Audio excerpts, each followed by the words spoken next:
वह एक अंधकार का समय था जब छोटे और मध्यम समाचार पत्रों की कोई आवाज नहीं थी, ना कोई पहचान, ना कोई सहारा।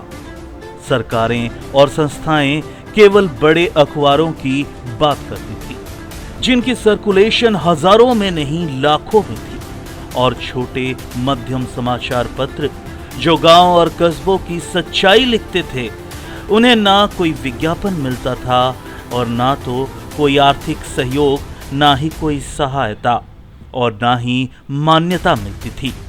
देश की नीतियों में उनकी कोई जगह ही नहीं थी।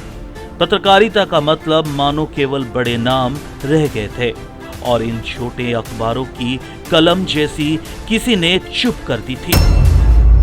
लेकिन तभी इस अंधेरे के बीच एक प्रकाश का पुंज उभरा, एक ऐसा व्यक्तित्व जिसने न केवल छोटे समाचार पत्रों को आवाज दी, बल्कि उन्हें एक नई पहचान, एक नया अस्तित्व दिया। और वो थे सरदार Harbhajan Singh.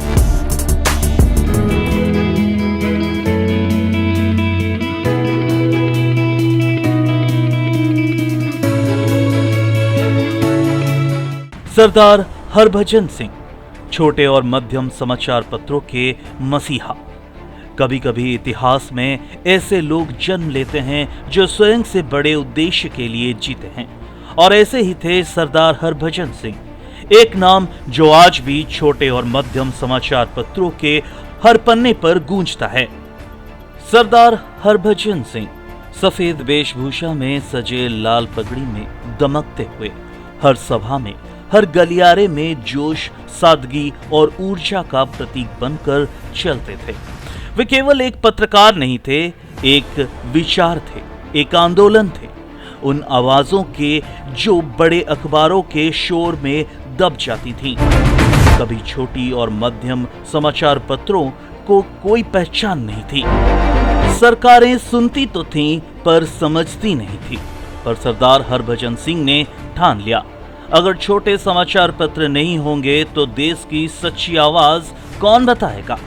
All India small and medium newspapers federation, एक ऐसा संगठन जिसने लाखों छोटे और मध्यम समाचार पत्रों को एकजुट कर दिया।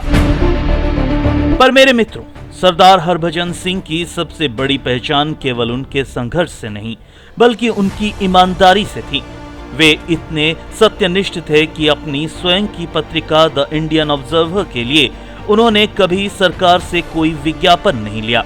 वो कहा करते थे, अगर मैं सरकार से विज्ञापन लूं तो कोई भी यह कह सकता है कि मैं अपने पद का दुरुपयोग कर रहा हूं। मेरे लिए पद नहीं, प्रतिष्ठा जरूरी है। यही थी उनकी ईमानदारी, यही था उनका चरित्र, जो उन्हें भीड़ से अलग करता था और उन्हें सच्चे अर्थों में एक मसीहा बनाता था।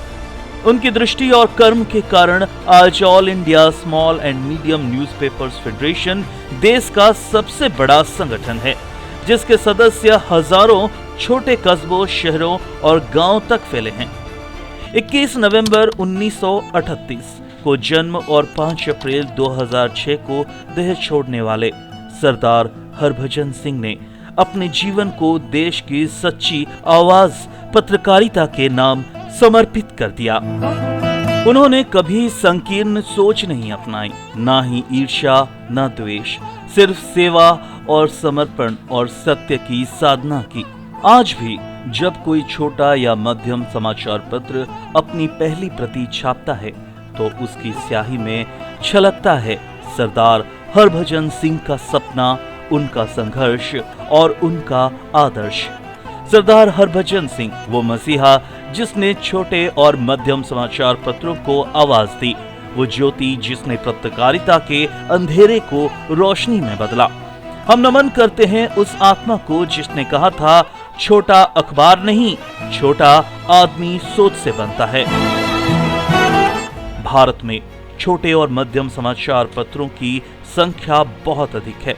इस प्रकार यदि हम छोटे और मध्यम समाचार को देखें तो कुल में बहुत बड़ी संख्या है, और यह दिखाता है कि 70% से अधिक कहने का एक युक्ति संगत अनुमान होगा और साथ ही छोटे और मध्यम समाचार पत्रों को ग्रामीण पार्श्व व स्थानीय मुद्दों को उजागर करने में एक महत्वपूर्ण भूमिका भी मिली है।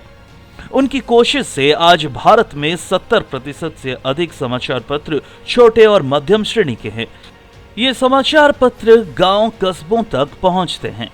वो कहानियां बताती हैं जिन्हें बड़े मीडिया घराने भूल जाते हैं।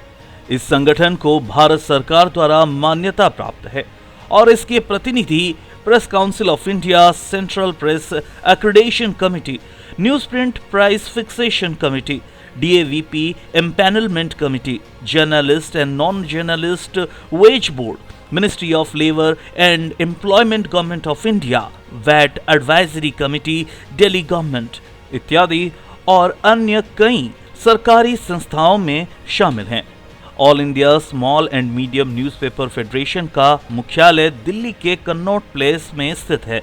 यह संस्था पूरे भारत में सक्रिय है और हर राज्य में इसके राज्य इकाइयां या स्टेट यूनिट या राज्य मुख्यालय स्थापित है।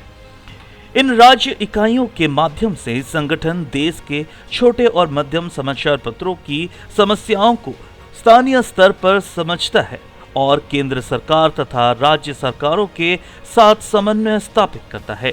इसी सशक्त संगठनात्मक ढांचे के कारण ये फेडरेशन आज देश भर में छोटे और मध्यम समाचार पत्रों की सबसे प्रभावशाली आवाज बन चुका है।